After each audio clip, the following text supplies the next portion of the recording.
Hi there, and welcome to Hockeycards.se, the podcast. In this episode, we will start off with new product releases. We will check out the checklist for 2023-24 SP Game Use that just went live, and we will take a look at what we know about release dates for upcoming releases. Next, it's time to check in on the Bedard-mania that's going on and check out what the current pop count and sales prices are like for the base Young Guns cards. Finally, we will have a look at some hobby news. Please check out our website as well, Hockeycards.se. It's filled with free tutorials, hobby news, and product news for hockey card collecting. You will also find YouTube resources, Instagram accounts, and a lot of useful links to more in-depth information at the site. While you're checking out the site, feel free to sign up for our newsletter. We promise we won't be spamming you to death. We will only send you one mail per month with an overview of the latest hobby and site news. Or you can join our Hockeycards.se Facebook group for instant updates on what's happening in the Hockeycards.se universe, as well as chatting all things hockey cards with us and the other members. All the information on how to follow us on Instagram and YouTube, or how to join our Facebook group, is available on Hockeycards.se. All right, let's move on to new product releases.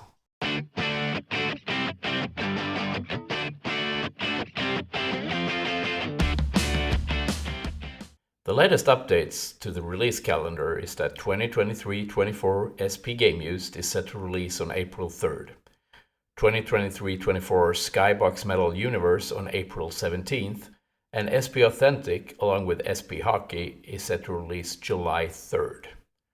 Keep in mind that these dates are subject to change, and until a checklist is published, they're all uncertain.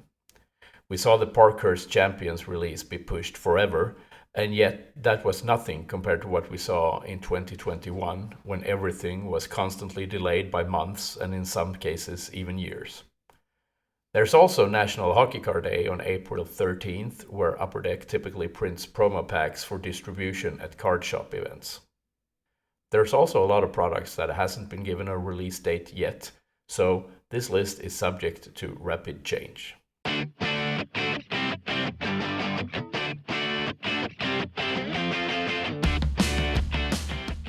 So, 2023-24 SP Game Use checklist has been published, and it's set to release on April 3rd. SP Game Used has 6 cards per box, and release day prices here in Sweden will be about $223 or 2,295 Swedish crowns. That's a massive increase compared to last year. It's up more than 20% at almost $40 more expensive. The reason, of course, being there are Bedard rookie cards in here. Personally, I struggle to like SP Game Used, and that's for several reasons. First of all, if you name a product Game Used, I would assume that the content in it is exclusively or almost exclusively Game Used. There are some Game Used memorabilia in this product, but there's also a whole range of other stuff. All rookie jersey cards are using non-game used jerseys, and that's not uncommon for rookie cards. But that's not the only thing in this product named game used. Some of the memorabilia you get are not even player worn. And then there's things like event used banners, whatever that is, that are stuck into cards and they put a player name on it. And the player has never been anywhere near this piece of fabric that's in it. There's all-star jersey cards. There's manufactured patches. And the manufactured patches, of course, are not game worn, and they're not even player worn. In fact, they haven't even been on a jersey. Someone has just made them in a factory or with a sewing machine or whatever, and put them in a card and then stuck a player's name on it, most likely Connor Bedard's.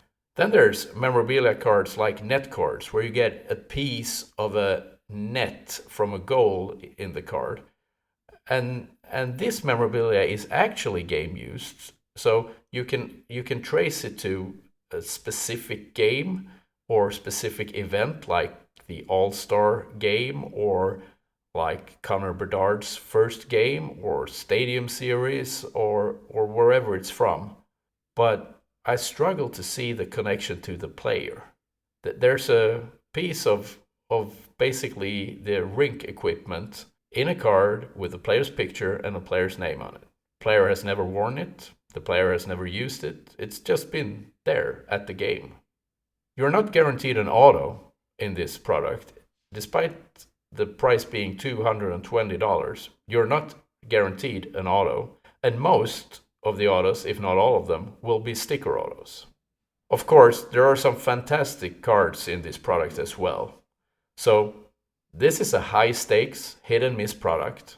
And if you buy a box, expect to get 6 cards with a total secondary market value of about 10 to 20% of what you paid for the box. And if you do better, you can be happy. Right, that's my feelings about this product out of the way. Let's take a look at the checklist and see what more is inside it. So SB Game Used has a numbered 200 card base set, and I wonder if the person who is in charge of all the stature variations, parallels, and variation parallels has been involved here in numbering these cards, because here's how the numbering works. So each base card, each of the 200 base cards is numbered to the player's jersey number. That means a maximum of 98 copies, because 99 is retired league-wide, as we know. And for players like Jeremy Swayman in the Boston Bruins, who wear number 1, the base card will be a 1 of 1. So collecting all the base set will be a challenge, let's put it like that. Then there are several different parallels to the base set as well, with red being the highest numbered parallel to 299 for veterans and legends. For rookies, the numbering of the parallels work differently. So red parallels are numbered to 200 plus the player's age, and gold parallels are numbered to 100 plus the player's draft year. There are also parallels numbered out of 5 and 1 of 1 parallels to the base cards. Out of the 200 card base set, 80 cards are rookies. These are named authentic rookies, which is kind of confusing as there is an SP authentic product as well. And in one of these $220 boxes, you should expect to get 3 base cards, base parallels or inserts, an additional 3 premium insert, whatever that means, or memorabilia cards. And keep in mind that, as we said before, memorabilia cards in this product could be pretty much anything, much of it which has no actual association with the player on the card or has not been game used. And then finally, you get either 1 autograph or 1 premium memorabilia card. There are several different autograph sets in this product, at least one of which has low-numbered patch autos. In terms of inserts, there are a few non-memorabilia ones like deep cuts, which is new this year. For memorabilia inserts, a classic SB Game Used insert are the draft day marks, which carries an autographed letter patch, a letter of the player's name, which has the player's autograph on it and is numbered to 35. Keep in mind that the draft day marks are manufactured patches and have never been on a jersey, much less worn by the player. Then there are the net cord cards, like we touched on before, which has a piece of the goal's net from a specific game in the card. There are net cord cards from several different games. There's an All-Star Game net cord card, and there's a Bedard card, numbered to 35, with a piece of the net from Bedard's first game. And as I said before, I fail to understand how this associates with Bedard and with a specific player. It's part of the net in one of the goals in a game that saw 40 players and 4 referees on the ice. And the card could just as well have the picture and name of one of the linesmen on it as it has Bedard. Another piece of recurring memorabilia in this set are the event-used banners, which is a piece of fabric that has been used somewhere for events like the All-Star Weekend or the draft or an expansion draft. There are All-Star jersey cards, and there are also All-Star mascot fabric cards, so where you get a piece of the fabric from a mascot costume.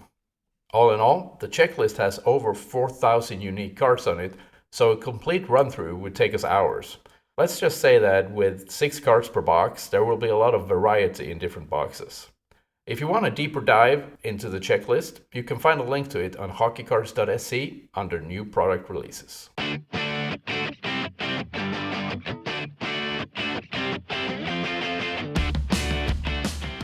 Right. As you know, Bedard-mania is in full-blown action, and I thought we could take a look at the state of the Young Guns, his Conor Bedard's base Young Gun from Series 2. I've done some research and checked pop counts and pricing of the base Young Guns. So let's start with the pop counts. As of late night on March 25th, PSA had registered 337 PSA 10 base Young Guns cards of Conor Bedard with a 51% gem rate. So if you're unfamiliar with this terminology, the pop count is the number of cards graded or the number of cards graded to a specific grade. And the gem rate is basically how many of the graded cards is a PSA 10. So there are now 337 registered PSA 10s at a 51% gem rate. That means that there are roughly 675 PSA graded base Young Guns cards in total. And just a comparison here, if we look at the two players that, to my knowledge, have the highest pop count of all base Young Guns, Jack Hughes, whose base Young Guns pop count is 4,884 at a 75% gem rate, and Kirill Kaprizov, whose Young Guns is a pop count 5,005 at a 67% gem rate.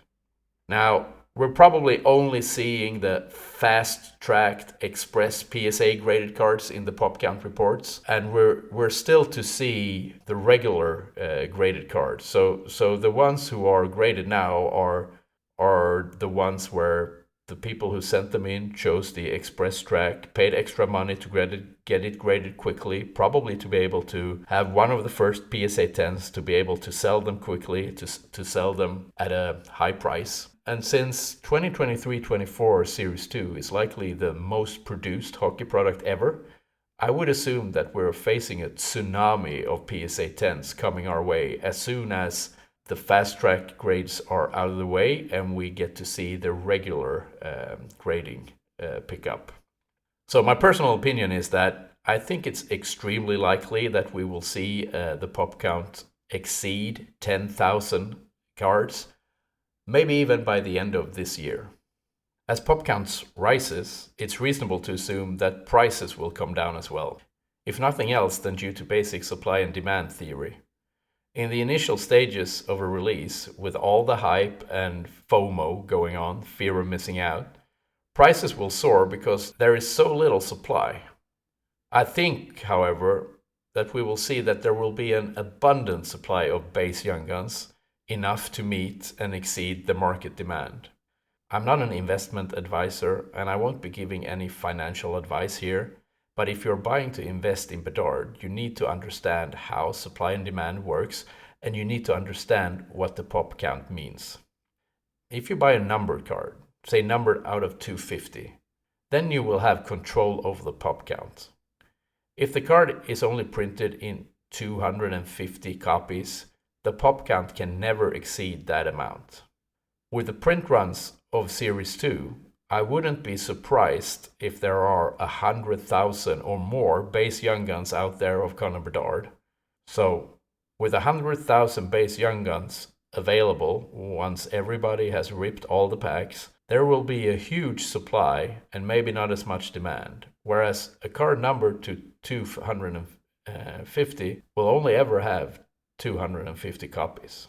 On the other hand, if you're collecting and just happen to have a lot of money lying around that you don't know how to spend, then buy whatever you want at whatever price you want. Collecting is great, collect whatever you like, and collect on the budget you can afford. As for prices, I did a quick check of the PSA 10 Bedard base Young Guns.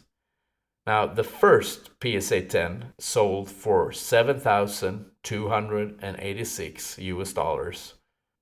On March 25th, there was a sale for a PSA 10 Bedard base Young Gun for $1,729 US.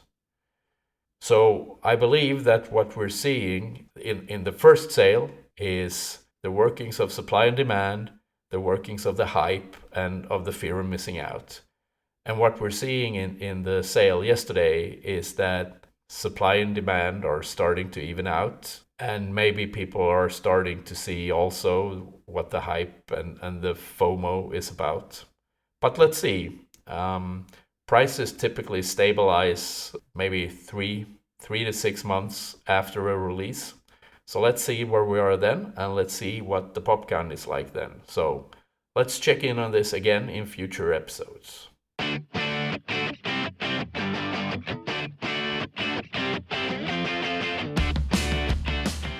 Right, time for today's final segment. We will look at some of the hobby news that we've seen pass through the newswire since last episode. Tom Wilson of the Washington Capitals is suspended again. This time he got a 6-game suspension for cross-checking Noah Gregor in the face. This is the 6th suspension of Wilson's career, and he has been suspended a combined total of 35 games, forfeiting a total of $161,000 in salary throughout his career. He's still not the league's most suspended currently active player. That title belongs to Brad Marchand of the Boston Bruins with 8 suspensions. Dan Vladar of the Calgary Flames will undergo season-ending hip surgery. He joins a long list of NHL goalies who has had surgery to their hips, and maybe this can explain why the 2023-24 season has been Vladar's worst career season in terms of stats, with an .882 save percentage and a 3.62 goals against average. Calgary will rely on Dustin Wolf to back up Jacob Markstrom for the rest of the season. Wayne Simmons has announced his retirement and will sign a 1-day contract on April 13th with the Philadelphia Flyers to retire as a Flyer. Simmons is 35 years old and has spent 15 seasons in the NHL, representing the Kings, Maple Leafs, Flyers, Predators, Devils, and the Sabres. Sportsnet's hockey insider Elliot Friedman says that a new Atlanta-based ownership group named Alpharetta Sports and Entertainment Group, led by former NHL player Anson Carter, has formally requested that the NHL begin an expansion process that would bring the league back to Atlanta. Atlanta has not seen an NHL team since the 2010-11 season, when the team was purchased for a reported $170 million and subsequently moved to Winnipeg to create the second version of the Winnipeg Jets. Before the Atlanta Thrashers began play in the 1999 season, Atlanta had not seen an NHL team since the 79-80 season, with the Atlanta Flames becoming the Calgary Flames only a year later. Elliot Friedman also reports on a few potential rule changes that was discussed at the annual NHL General Managers meeting in mid-March. None of these are close to being implemented, as they will need to be approved by several different bodies with the NHL before being enacted. But some highlights include that goaltenders would be eligible to receive a penalty for intentionally dislodging the net. They are currently exempt from this rule. Only skaters can receive a penalty today. There would also be more options for coaches to challenge calls, including delay of game penalties for the puck going over the glass and minor high sticking calls in case the high stick was from a teammate and not an opponent. The delay of game challenge is interesting, as a failed challenge would result in a 5-on-3 scenario, with 1 penalty for the delay of game and 1 penalty for the failed challenge. Personally, I hope that they keep restricting what types of plays that can be challenged, because every challenge takes a lot of time for the referees to figure out what actually went on. Notably, no changes to the league's 3-on-3 overtime format were proposed at the GM meeting. The NHL is currently on pace to have 70% of overtime games end before a shootout, which would be a league record. All right, that's it for episode 2 of Hockeycards.se, the podcast. Please check out our website. Thanks for listening.